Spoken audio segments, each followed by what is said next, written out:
Mula sa pagbabasura, dumiskarte, nagsumikap at ngayon, nakapagpatayo na ng bahay. Bagong taon, bagong bahay. Yan ang pasabog ng mag-asawang ito na ang mga trabaho, delivery rider at basurero. Ang bahay na ito ng pamilya Frias sa bayan ng Cabuyao sa Laguna, bunga raw ng tiyaga at pagpupursige sa buhay ng mag-asawang Donalyn na ultimate raketera at ng magbabasura na si Dexter. Dahil high school lang ang natapos sa pag-aaral, ito raw ang naisip na pasuking trabaho ni Dexter. Ang baho at alinsangan, bahagi na raw ng araw-araw niyang buhay. Mahirap din po na mag-akot ng basura, ma-stick, mabubog pag wala kang guwantes. Minsan nagkakasakit ka pag nalanghap mo yung masamang amoy. Pero ang kinikita ni Dexter, madalas kulang pa sa sapat para itaguyod ang pamilya. Lalo pat nakikitira lang daw sila noon sa isang barong-barong. Noon po, dito lang po kami sa may garahe namin, parkingan ng truck nakatira.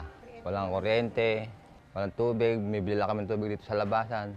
Masakit daw ito para kay Dexter, lalo na't nagsisimula na sila noon ng pamilya. Masakit sa akin bilang magulang na wala akong mabigay sa kanila na pangbiling pangkain. Kahit hirap ng buhay, kinaya ko. Makaraos lang sila. Sa kabila nito, nanatiling tanglaw ng liwanag sa kanyang buhay ang kabiyak na si Donalyn. Sabi niya po kahit mabagal, basta tayong dalawa lang yung magsasama unti-unti. Aangat din tayo. Si Dexter, nagdoble kayo daw noon. Itunuloy pa rin ang trabaho bilang basurero. Bagong luto! Habang si Donalyn naman, Bili na turon, butche! raket dito, raket doon. Bili ka na, Tek! Nariyang pati ang pagtitinda ng kakanin, pinasok na rin niya. Imbis na bungangaan ko na lang siya araw-araw, kada sweldo kulang, bakit hindi ko na lang tulungan? At hindi lang daw ang asawa ang kaya ng challenging job. Magandang hapon po. Pati kasi ang pagiging delivery rider, pinasok din ni Donalyn. Naisip ko po, so since may motor naman ako, in demand po ang mga delivery riders, bakit hindi ko po subukan? Kasi po sabi po nila, nung una, maganda daw po yung kita, maayos po. Tapos tinaray ko po. Sa pahakot-hakot ng basura at patanggap-tanggap ng booking, mula sa tagpi-tagping barong-barong, nakalipat na sila sa isang disenteng bahay na kanila nang inuupahan. Nakatira na po kami kahit papaano sa disente na bahay, may sarili ng kuryente, may tubig. May internet na rin po, may tubig na rin po, may aircon na rin po, may kama na rin po. Hindi man po ganun kasimbongan ng iba. Pero sa sarili ko po lahat po, namin yun ay pinaghirapan. Pero higit dito ang pangarap ng mag-asawa, ang magkaroon ng sarili nilang bahay. Kaya naman, focus lang sa goal. Donalyn at Dexter, welcome sa Good News. Nakakatuwa yung kwento nyo kung paano nyo natupad yung dream house nyo. Paano kayo nakapag-ipon para sa dream house nyo? May nagsabi po sa amin na, gusto mo magkabahay? So paano kayo nakapag-save? Ang ginagawa ko, discarding ginawa nyo? siya po, lahat po ng sweldo, nasa akin, with payslip pa po yun. Inientrega talaga buong buo sa Opo. inyo? Ako po, lahat po nakalista po yun.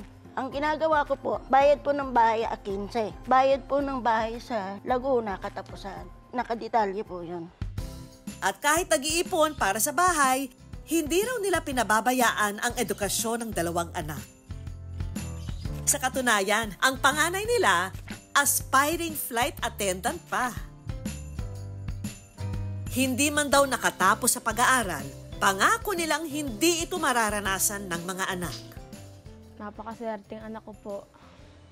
Kasi napapag-aral po nila ako kahit mahirap yung buhay. Lagi lang po nilang sinasabi na kahit ganito, minsan wala kami, nabibigay pa rin namin yung pangangailangan nyo, kaya kami nagtatrabaho ang dalawa.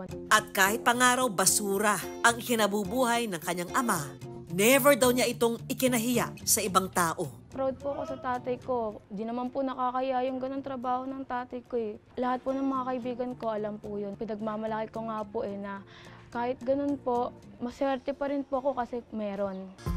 At nito nga lang daw, may biyayang sa kanila'y dumating. Na ni sa panaginip ay di nila inasahang matutupad ang pagkakaroon ng sariling tahanan. Tuloy-tuloy po yung luha ko. Tears of joy po yun. Kasi eto na, kahit mahirap pong maghulog buwan-buwan, sobrang daming sakripisyo buwan-buwan. Ang Frias family, all smiles na pinatuloy ang Good News team sa kanilang bagong tahanan. Wala pa pong gamit kasi po naka-turn over pa lang po sa amin ng susi. Masaya po ako ngayon. Meron na kaming ipagmamalaki sa aming mga anak. Bakas ang tunay na kaligayahan sa ngiti ng pamilya Frias. Samantala, isang sorpresa ang naghihintay para sa pamilya Frias. Dahil ang good news, may maagang housewarming gift na pwedeng panimula sa kanilang paglipat. Surprise! Oh, meron na kami. Thank you po, good news! Thank you po, GMA! Salamat po, Good News. Sa GMA, salamat po. Thank you po! Congratulations po! It's our pleasure na kayo ay mabigyan ng kasiyahan. Sige ho, anong gusto niyong sabihin panghuli na lang dito kay Donalyn? Napagpatuloy mo yung mga ginagawa mo sa ating dalawang anak. At susupport lang kita hanggang sa uli. Wala bang kiss? Wala bang I love you? Nax. Sige ho, maraming salamat po sa inyo. At sana ang dream house niyo ay dumami pa. Opo. Wala na ngang masasarap pa pag nagkaroon ka ng sariling bahay. At sa iisang bubong, kapiling mo ang mga taong lubos mong minamahal, ang inyong pamilya. It's a brand new year para sa inspirasyon at good vibes. Happy New Year po! Start the good vibes dito sa Good News. Mga kapuso, ready na rin ba kayong maging committed sa inyong 2025 healthy lifestyle goal? Ang dami! Keep going. May pa-wishing wall, kung saan ang mga munting request ng mga preso susubukang matupad.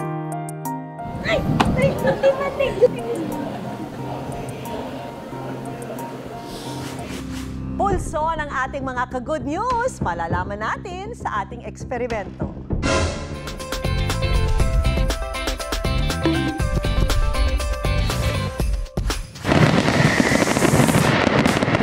Hello 2025! Nakapaglista na ba ng New Year's resolution ng lahat? Isa na nga sa pinakapatok na goal tuwing bagong taon ang makapagbawas ng timbang at siguraduhin maging healthy sa buong taon. Siyempre, ang best day to start ay ngayong unang buwan ng taon. Pero ang tanong, kaya mo ba itong panindigan para sa new and healthy you? Yan daw ang naging goal ni Andy dahil mula 136 kilos in just 1 year, nag-transform to 97 kilos. Mapapa-how to be you ka na lang talaga. Ang kanyang fitness journey, sama-sama nating alamin dito sa Good News.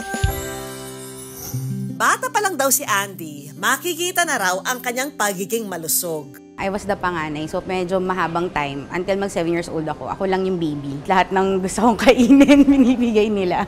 Hanggang sa nagtuloy-tuloy ng araw ang kanyang paglaki. Kailangan kong magpatahi ng uniform. Every school year, nagpapa-adjust kami kasi palaki ako ng palaki. Pag happy ako, I eat. Pag malungkot ako, I eat. Lahat ng nararamdaman ko, I eat. Dahil dito, si Andy naging tampulan ng panunukso. Meron akong classmate, sabi niya, ayaw na kita maging friend kasi sabi nung isa pa nating friend, pag mataba daw, mabaho. Pero sa paglipas ng panahon, si Andy dinedma na lang daw ang mga basher sa paligid. I think I got to love na lang who I am. Plus size man daw siya noon. Ang kanyang love life naman, dumadagundong. Dahil from being single, si Andy naging double.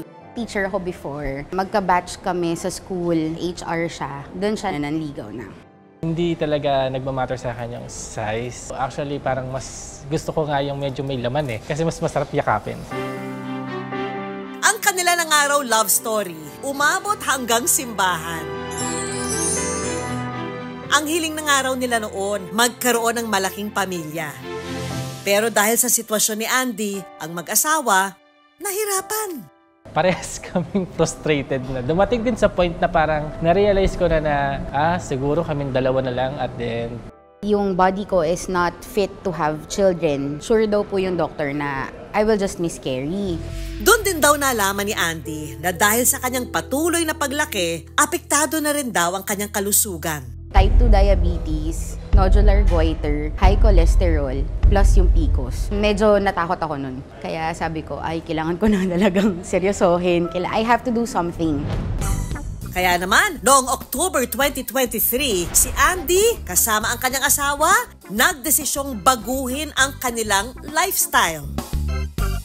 Unti-unting nagbago ng diet at nag-enroll sa gym. Bukod na nga raw sa supportive husband ni Andy, ang isa pa raw na tumulong sa kanya, ang kanyang fitness coach na si Ferland. Gano'n siya ka-strict? Sobra. Sobra na maiiyak ka na. Gano'n.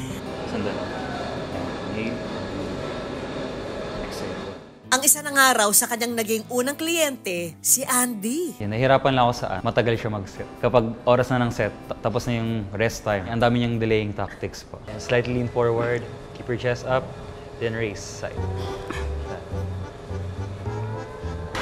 Tama. Babala yung forearm, keep your elbows high. Ang dami! Keep going. Don't stop. Makulit man daw si Andy, kitang-kita naman ni coach ang dedikasyon niya. Pag nahihirapan na ako, nafo-frustrate ako, umiiyak na ako niyan.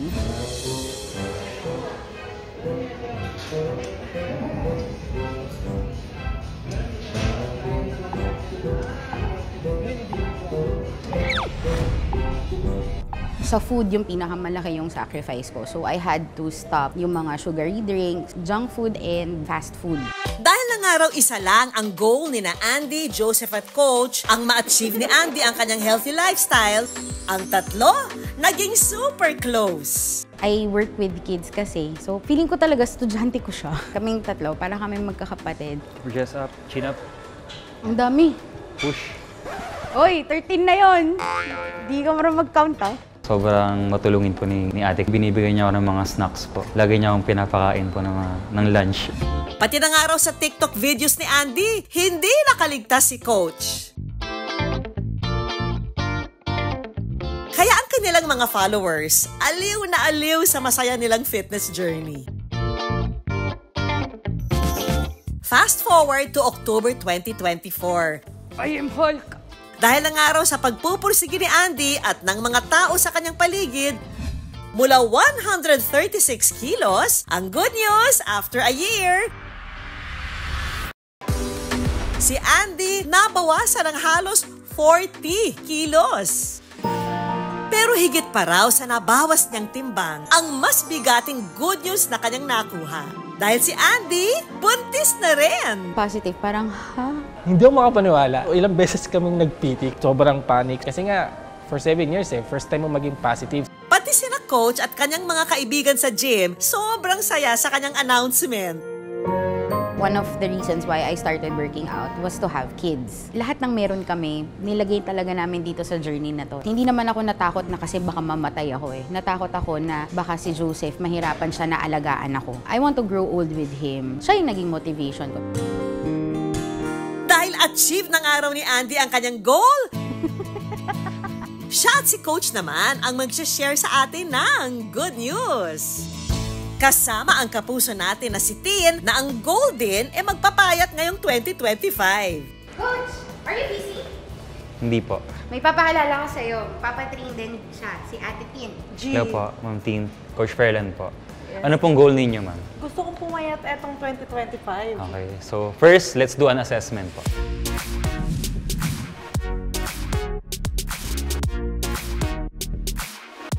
Stretch muna tayo yung chest, ma'am. Ayan. Si Coach may pa-tutorial pa ng home workout na pwedeng gawin ni Tin. So first, yung paa, shoulder width apart. So ibig sabihin, kung gaano kalapad yung shoulders mo, ganun din kalapad yung paa. Next, slightly point your toes outward. Yan. For stability. Then, kapag mag-i-squat, unang movement is paatras tong glutes. Okay? Yan, inhale. Up. Exhale. Inhale.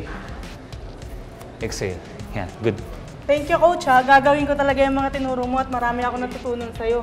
Kasi etong 2025, talagang gusto kong sexy na ako. Galingan mo sa iyong fitness journey, Tin, ha? Mga kapuso, ready na rin ba kayong maging committed sa inyong 2025 healthy lifestyle goal? Kung na-inspire kayo sa kwento ni Andy, eto ang payo niya sa inyo. Mahirap sa umpisa. Sobrang hirap. Nakakaiyak. Tsaka nakakasuka. Pero worth it naman siya.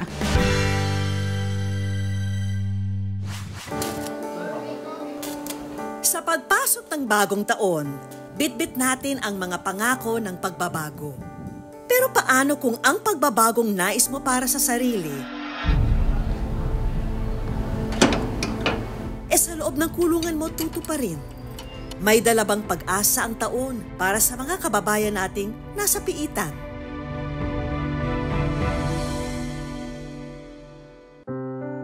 Yan ang sitwasyon ng kapuso nating tawagin na lang natin sa pangalang Cheche.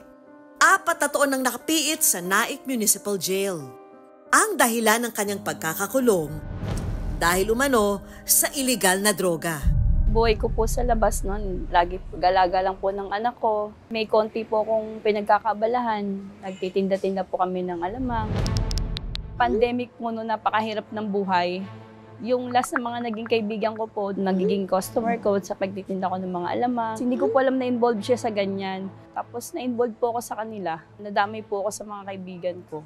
Napagkamalan din po ako na ako yung sa akin sila nakuha.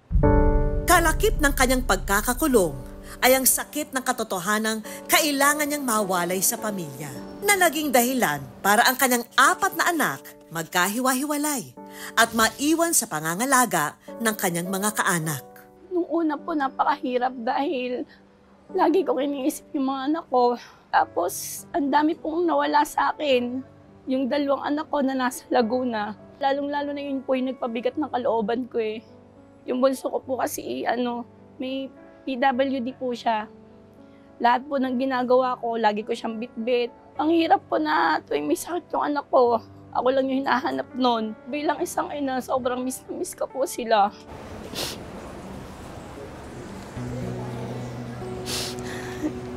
Ang mga anak ni Cheche sa kasalukuyan niyang kinakasama, maliliit pa lang ng kanyang iwanan.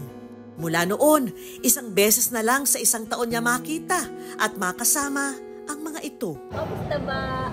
Ang mga anak naman niya sa kanyang unang kinakasama nasa pangangalaga ng pamilya nito na hindi rin siya gaanong nabibisita. Kaya ngayong bagong taon, bagong good news ang ating baon. Dito kasi sa Municipal Jail, may pa-wishing wall. Kung saan ang mga munting request ng mga preso susubukang matupad. Ito po ang programa na nagbibigay po ang ating mga PDL ng mga request, especially po sa mga basic na request nila sa makita ang pamilya, makita ang mga anak, makakuha po ng mga basic na needs. Ito po ay ginagrant ng ating mga personnel at ng ating mga bisita. At para tuparin ang kahilingan ni Cheche na makita ang mga anak, ang 2 sa kanila personal na bibisita. At may surprise guest pa.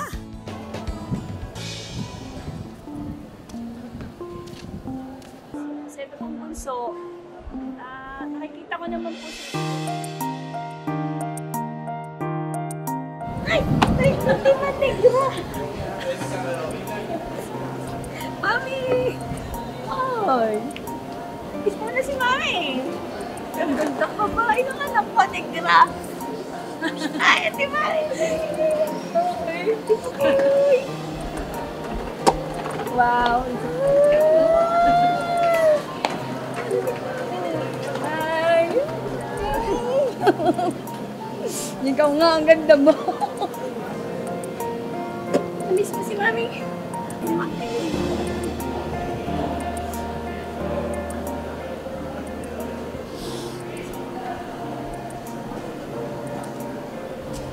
Okay ni Mami. Okay ni Mami. Okay ni Mami. Okay ni Mami.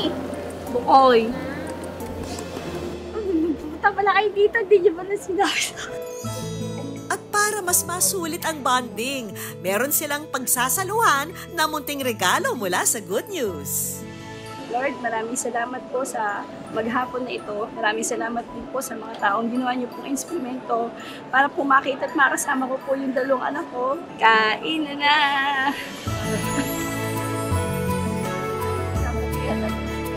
Ang sama-samang pagkain, na-miss daw talaga ni Cheche. Sobrang saya po kasi hindi ko talaga in-expect na makikita ko sila ngayong araw na to. Napakasarap po sa pakiramdam. Ngayon ko lang din po sila uli nakita. Hindi ko po alam yung simpleng sulat ko lang po na gano'n. Kaya papasalamat ako sa Panginoon. Maiksi man ang oras na muli niyang nakapiling ang mga anak, magsisilbi raw itong inspirasyon ni Cheche para harapin ang panibagong taon. Sana huwag magtatampo kay Mami kahit wala si Mami sa tabi mo. Sana isipin mo lagi na love ka ni Mami. Kahit hindi tayo magkasama, pag nalulungkot ka, tatawagan mo si Mami, tatawagan kita. Hoy, love Mami, mahal-mahal. Love ni Mami. Sana gumaling ka na, sana kahit paano. Opo, sana kahit paano, awa ng Diyos, pag-aral ka. At pangako ni Cheche sa mga anak, balang araw, muli rin silang mabubuo. Malapit na, konting taste na lang din. Makakalabas na rin si Mami dito. Babawi ako sa inyo. I love you too. Bagong taon, bagong buhay. Kagaya ni Cheche na nagbabagong buhay para sa mga anak na naghihintay.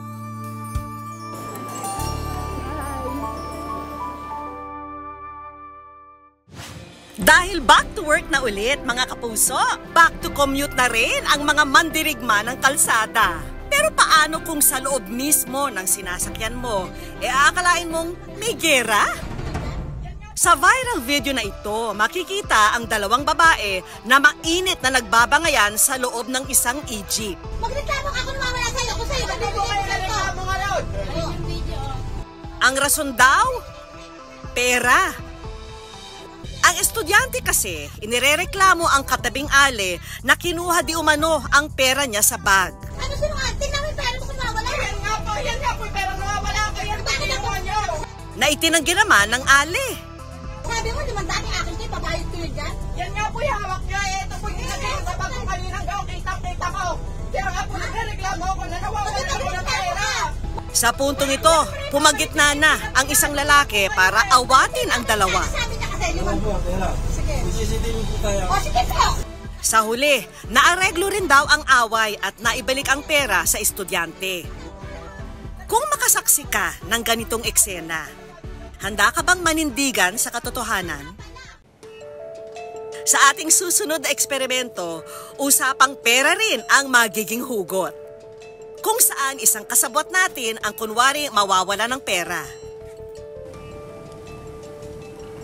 Ate, may nakita po ba kayong baka buong pera, 1K?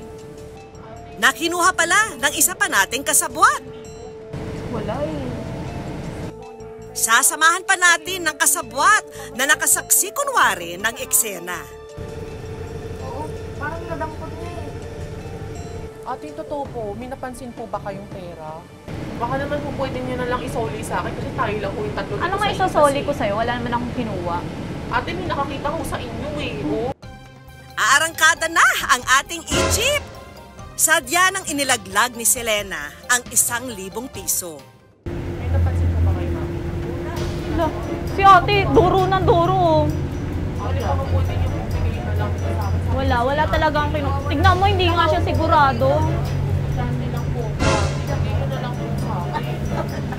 Wala akong kinuha sa'yo. Wala akong ibabalik. Turo ng turo si ate, oh. Bago ko lang dito.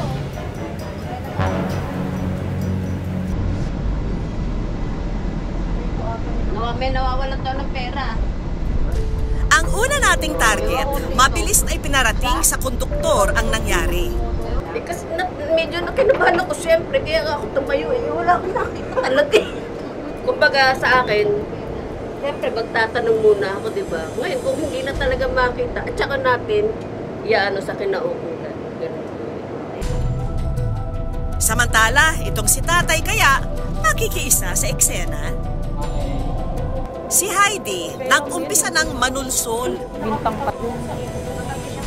Tignan mo, hindi pa nga niya alam. Hindi pa siya Mukhang nakuha na ng mga kasapwat ang atensyon ni tatay. Maya-maya pa, si tatay nagpaalala. Wala na totally ebidensya, huwag kayong mag-pinpoint sa mahon yun. Ebidensya muna bago magbenta. Yun. Kahit sa pulis. Ebidensya muna, kahit sa konti, ebidensya muna, bago mo hatulan. May punto rin naman. Salamat po tatay ha. Pero sa gitna ng aming eksperimento, may ilang pinagsamantalahan ng eksena. At sumubok na ibulsa ang pera. Ngayong bagong taon, gaano nga ba katapat ang mga Pilipino? Iibahin naman natin ang eksena. Sa eksperimentong ito, kunwari biglang mahuhulog ang pera ng ating kasapwat. May mabuting loob kayang magbabalik ng pera? May malasakit pa nga ba tayo sa ating mga kapwa Pilipino? Yan ang aalamin natin sa ating eksperimento. Susubukin natin ang katapatan ng ating mga kapuso ngayong umpisa ng taon. Handa ka bang magsoli ng nahulog na pera?